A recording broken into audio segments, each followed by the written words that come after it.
persendian di antara kalian untuk bersedekah. Setiap bacaan tasbih, yaitu subhanallah, bisa sebagai sedekah. Setiap bacaan tahmid, yaitu alhamdulillah, bisa sebagai sedekah. Setiap bacaan tahlil, yaitu la ilaha illallah, bisa sebagai sedekah. Dan setiap bacaan takbir, yaitu Allahu Akbar, juga bisa sebagai sedekah. Begitu pula amar ma'ruf, yaitu mengajak kepada ketaatan, dan nahi munkar, yaitu melarang dari kemungkaran, adalah sedekah. Ini semua bisa dicukupi atau diganti dengan melaksanakan sholat duha sebanyak 2 rakaat.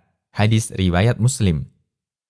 Kedua, sholat duha merupakan salah satu wasiat Nabi SAW kepada beberapa sahabatnya. Di antaranya Abu Hurairah radhiyallahu anhu, beliau pernah mengatakan, "Kekasihku, yaitu Nabi Muhammad SAW, mewasiatkan kepadaku untuk berpuasa 3 hari dalam tiap bulan, melakukan 2 rakaat sholat duha, dan melakukan sholat witir sebelum tidur." Hadis riwayat Bukhari dan Muslim. Ketiga, sholat duha merupakan sholatnya orang-orang yang rajin bertaubat. Rasulullah SAW bersabda, sholatnya orang-orang yang bertaubat adalah pada saat berdirinya anak unta karena teriknya matahari. Hadis riwayat Muslim. Syekh Muhammad bin Saleh Al-Utsaimin dan Syekh Abdul Aziz bin Baz rahimahumallah dalam penjelasan Riyadhus Shalihin menyebutkan bahwa sholat yang dimaksud adalah sholat duha. Hadis ini juga menjelaskan bahwa waktu yang paling afdol untuk melakukan sholat duha adalah ketika matahari sudah terasa panas. Keempat, mendapat pahala haji dan umrah yang sempurna. Dari Anas bin Malik, Rasulullah SAW bersabda, "Barang siapa yang melaksanakan sholat subuh secara berjamaah, lalu dia duduk sambil berzikir pada Allah hingga matahari terbit, kemudian ia melaksanakan sholat 2 rakaat, maka ia seperti memperoleh pahala haji dan umrah." Beliau pun bersabda, "Pahala yang sempurna, sempurna, dan sempurna." Hadis riwayat Tirmidzi dan dihasankan Syekh Al-Albani. Kelima, termasuk sholat awwabin, yaitu orang yang rajin bertaubat.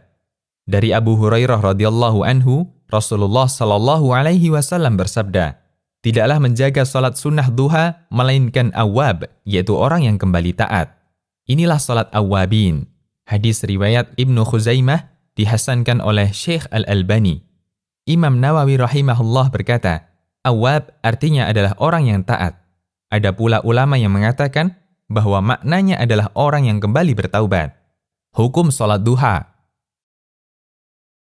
Menurut pendapat yang paling kuat, hukum sholat duha adalah sunnah dan boleh dirutinkan.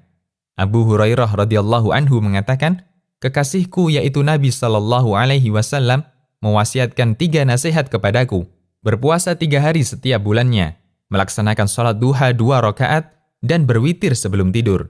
Hadis riwayat Bukhari dan Muslim. Waktu sholat duha. Sebelumnya kita awali dengan hadis tentang waktu larangan sholat. Terdapat hadis yang menyebutkan waktu larangan untuk sholat. Dari Uqbah bin Amir radhiyallahu anhu, dia berkata, "Ada 3 waktu di mana Nabi SAW melarang kami untuk melaksanakan sholat di 3 waktu tersebut, atau menguburkan jenazah kami. Ketika matahari terbit sampai tinggi, ketika seseorang berdiri di tengah bayangannya sampai matahari tergelincir, dan ketika matahari miring hendak tenggelam sampai benar-benar tenggelam." Hadis riwayat Muslim. Pada hadis di atas, ada 2 waktu yang mengapit waktu duha. 1, ketika matahari terbit sampai tinggi. 2, ketika seseorang berdiri di tengah bayangannya sampai matahari tergelincir. Ketika matahari sudah terbit, mulai kapan sholat duha sudah boleh dilaksanakan? Apakah tepat setelah terbit, ataukah ditunggu sampai agak tinggi? Ulama berbeda pendapat mengenai waktu mulainya sholat duha. Sebagian ulama Syafi'iyah berpendapat bahwa waktu mulainya sholat duha adalah tepat setelah terbitnya matahari. Namun dianjurkan untuk menundanya sampai matahari setinggi tombak. Pendapat ini diriwayatkan An-Nawawi dalam kitab Ar-Raudhah. Sebagian ulama Syafi'iyah lainnya berpendapat bahwa sholat duha dimulai ketika matahari sudah setinggi kurang lebih 1 tombak. Pendapat ini ditegaskan oleh Ar-Rafi'i dan Ibnu Rif'ah. Demikian yang menjadi pendapat Imam Abu Syuja dalam Matan At-Taqrib ketika beliau menjelaskan waktu-waktu yang terlarang untuk sholat. Hal yang sama juga menjadi pendapat Imam Al-Albani. Beliau ditanya tentang berapakah jarak 1 tombak. Beliau menjawab, Satu tombak adalah 2 meter menurut standar ukuran sekarang. Sebagian ulama menjelaskan, jika diukur dengan waktu, maka matahari pada posisi setinggi 1 tombak kurang lebih 15 menit setelah terbit. Waktu akhir sholat duha. Batas akhir waktu sholat duha adalah sebelum waktu larangan sholat, yaitu ketika bayangan tepat berada di atas benda, tidak condong ke timur atau ke barat. Untuk menentukan batas akhir waktu duha, Anda bisa perhatikan bayangan benda. Selama bayangan benda masih condong ke barat, meskipun sedikit, berarti waktu duha masih ada. Kemudian ketika bayangan benda lurus dengan bendanya, tidak condong ke barat maupun ke timur, waktu sholat duha telah habis, karena matahari persis berada di atas benda. Ada sebagian yang memberikan acuan, kurang lebih 15 menit sebelum masuk waktu zuhur. Cara mudah menentukan batas waktu sholat duha. Batas awal waktu duha, yaitu waktu terbit matahari, ditambah 15 menit. Batas akhir waktu duha, yaitu waktu zuhur, dikurangi 15 menit.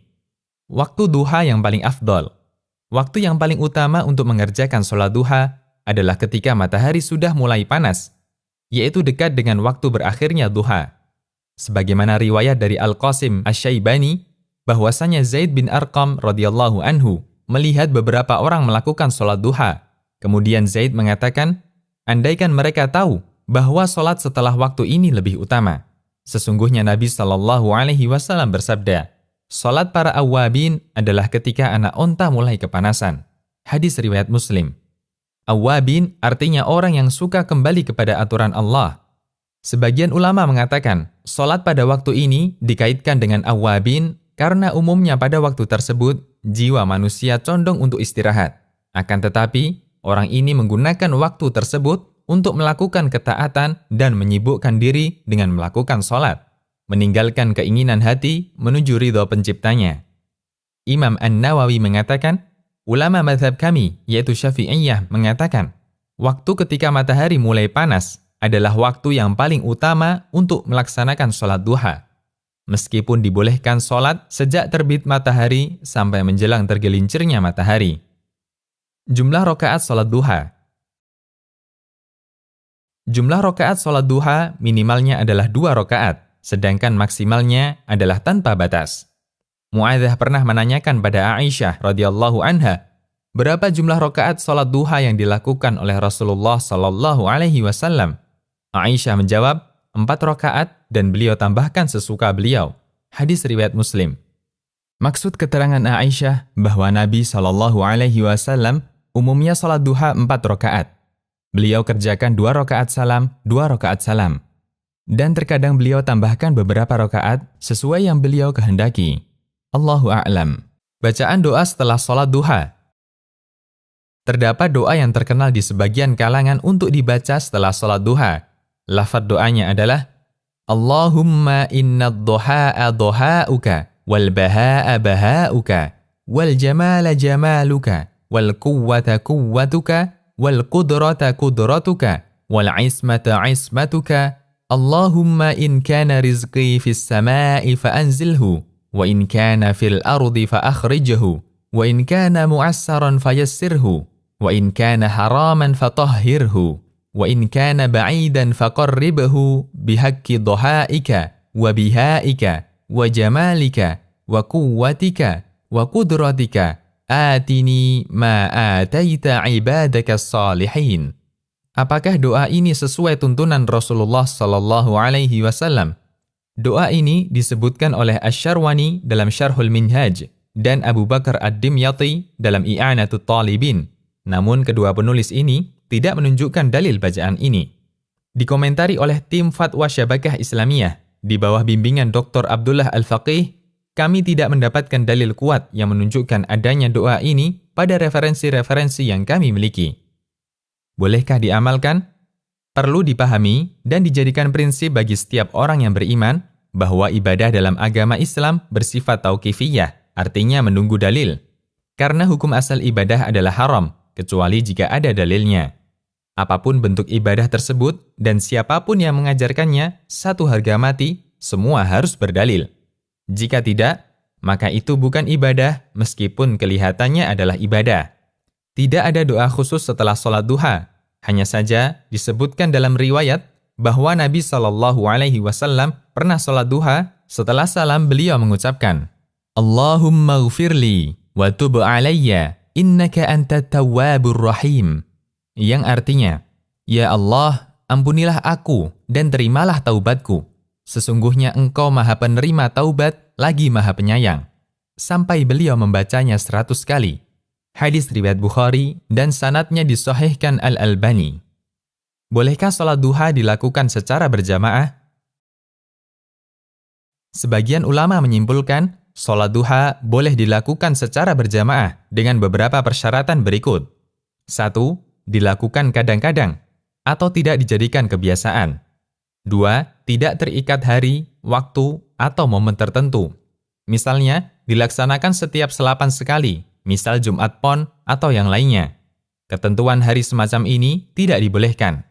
3. Tidak ada kesepakatan sebelumnya, atau tidak ada pengumuman kepada masyarakat. 4. Tidak menjadi amalan yang menjamur dan banyak dilakukan masyarakat. 5. Jumlah orang yang ikut berjamaah sedikit, sehingga tidak boleh melaksanakan sholat duha berjamaah satu kampung, sebagaimana sholat fardu. 6. Tidak dilaksanakan bersama-sama di masjid. Adakah surat khusus yang dibaca setelah Al-Fatihah? Kesimpulannya, tidak ada bacaan surat khusus untuk sholat duha, sehingga boleh membaca surat apapun dalam Al-Quran pada sholat duha. Demikian, Allahu a'lam.